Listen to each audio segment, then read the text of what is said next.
You'll want to preheat your oven to 200 degrees Celsius or 400 degrees Fahrenheit and line your baking tray with greaseproof paper before you begin. Now we want to ensure our butter is room temperature, so it's pretty soft, and we want to have sieved our icing sugar or confectionery sugar before we get started.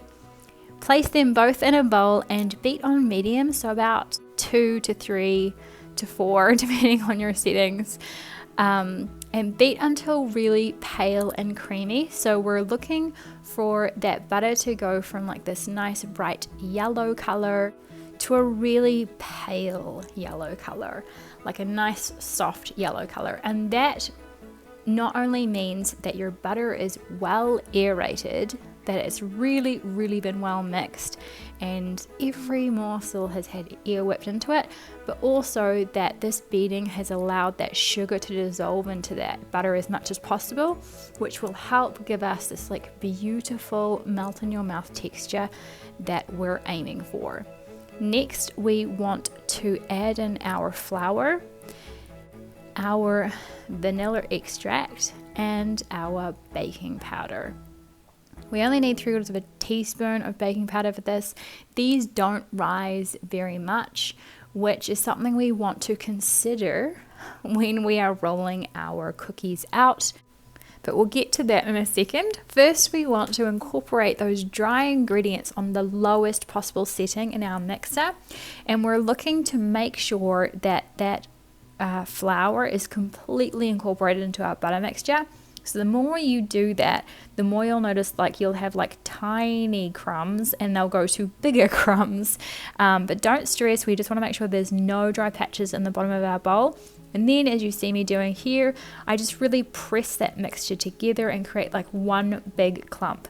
We don't want to stress too much. The only thing adding moisture to these cookies is that butter. So we would expect the dough to be like this. Then we upturn our dough in one big clump onto 2 equal portions of greaseproof paper. I measured them out to be the exact same size as my baking tray just to make moving them around a bit easier. And we want to top with that second layer, and you'll see me here that trying to roll this out initially with a rolling pin, it just kind of melts into our soft cookie dough. So I spread everything around with my hands and then got to rolling it out. Much easier. And as you can see here, what we're aiming for is that our dough is no thinner than probably like 1/3 of an inch. So we don't want our cookies to be too thin. We want them to have a little bit of body, so we have something to bite into properly, right? And you might notice there are points where it just feels a little bit easier to like smooth out with your hands. No judgment. Now, as we pull away that top layer of baking paper when we're ready to cut out our biscuits, our cookies, it's best to just sprinkle over ever so lightly, just a little bit of flour, because there will be tiny bits of cookie dough that will have stuck to our greaseproof paper. So adding that flour will help us have a nice smooth top. It will help us create that. And then you see that flour is basically soaked into that cookie dough anyway because it's so minimal.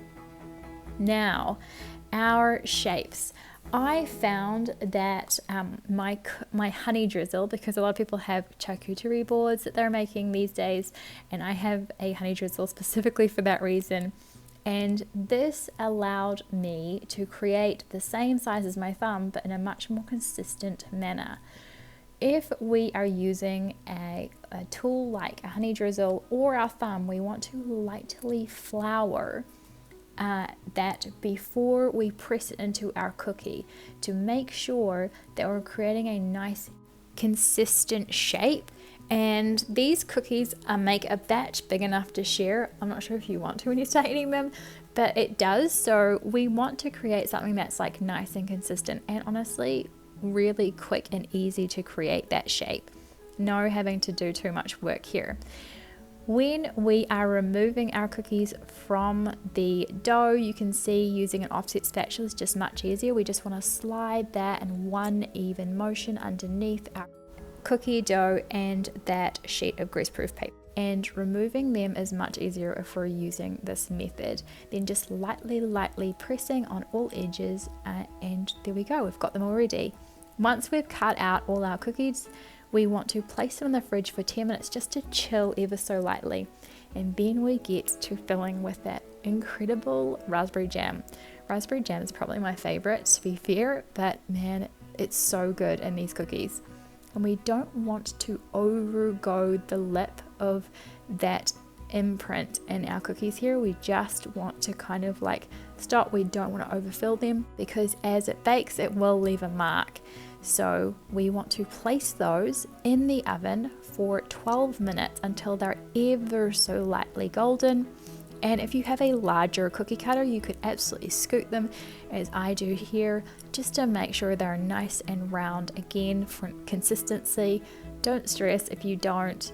That is not an essential, but these are truly incredible, and I really hope you enjoy them, friends. Definitely let me know in the comments below your thoughts on these.